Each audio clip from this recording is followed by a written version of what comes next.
जेठानी और देवरानी, ये कहानी सुनकर आपकी आंखों में पानी आ जाएगी। एक नगर में एक देवरानी और जेठानी रहती थी।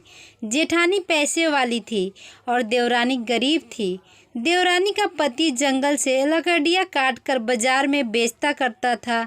उसकी तबीयत भी खराब रहती थी, तो देवरानी अपनी जेठानी के घर का सारा काम करके आती थी और जेठानी इसके बदले में घर का बचा हुआ खाना और पुराने कपड़े उसको दे देती थी।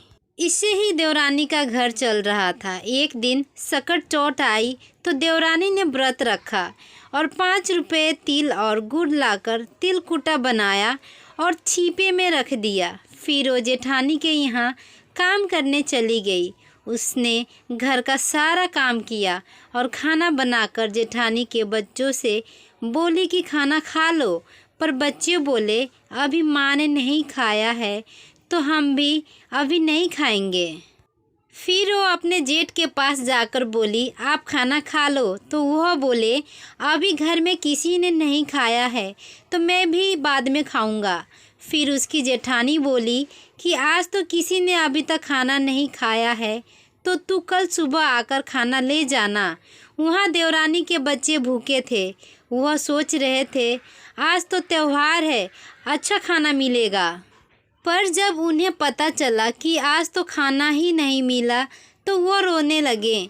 उसके पति ने उसको कपड़े धोने वाले डंडे से बहुत मारा और जब वो टूट गया तो पट्टे से उसको मारा और कहने लगा कि जब तू खाना ही नहीं ला सकती है तो काम करने का क्या फ़ायदा है। वह रोते रोते पानी पीकर सो गई। रात में उसके सपने में गणेश जी आए और बोले पाटा मारी सो रही है या जाग रही है। वो बोली मेरे घर में तो अन्न का एक दाना भी नहीं है, क्या दूँ? छीपे में थोड़ा सा तिलकुटा पड़ा है, आप खा लो।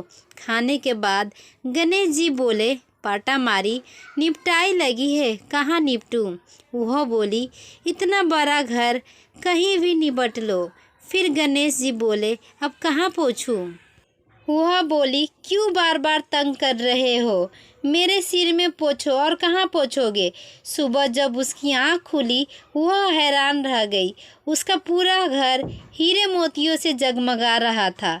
उसका सिर हीरे मोतियों से चमक रहा था। उस दिन वह जेठानी के यहाँ काम करने नहीं गई।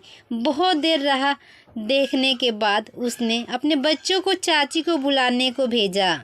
उसे लगा कल खाना नहीं दिया इसीलिए काम करने नहीं आई है।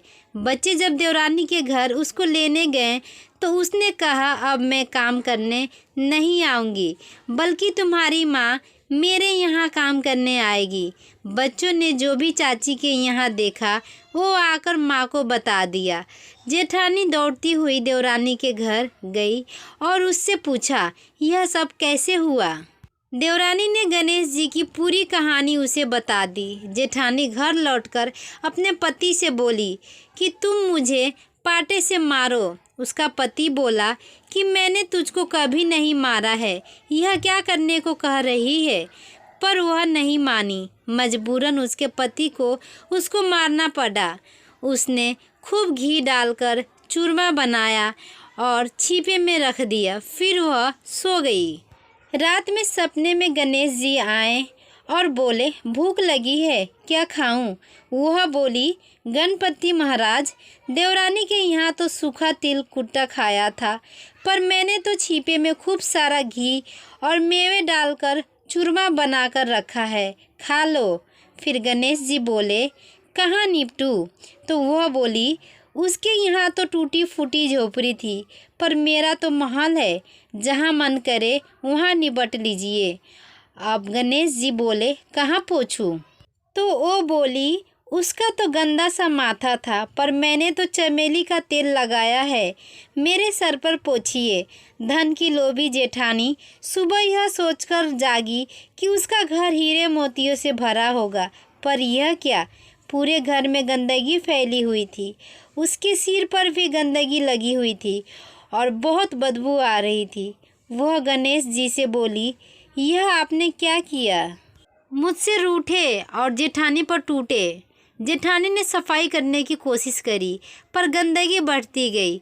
जब उसके पति को यह पता चला तो बहुत नाराज़ हुआ और बोला, तेरे पास तो सब कुछ पहले से था पर तेरा मन नहीं भरा, यह तेरे लालच का नतीजा है।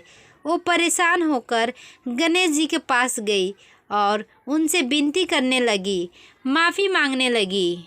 तब गणेश जी महाराज बोले, तुमने अपनी देवरानी से जलने और धन के लोभ से जो किया यह उसका नतीजा है। इस प्रकार जेठानी को सबक सिखाते हुए गणेश जी ने अपनी माया समेट ली। हे गणपति महाराज, जैसे अपने देवरानी पर कृपा करी वैसे सभी पर करना। जेठानी को जैसी सजा दी वैसी किसी को नहीं देना। जय गणपति महाराज की। आशा करती हूँ यह छोटी सी कहानी आपको बहुत ही अच्छी लगी होगी और आपकी क्या राय है हमें कमेंट बॉक्स में ज़रूर बताइएगा। और वीडियो पसंद आया तो प्लीज़ एक लाइक, सब्सक्राइब, शेयर ज़रूर कीजिएगा।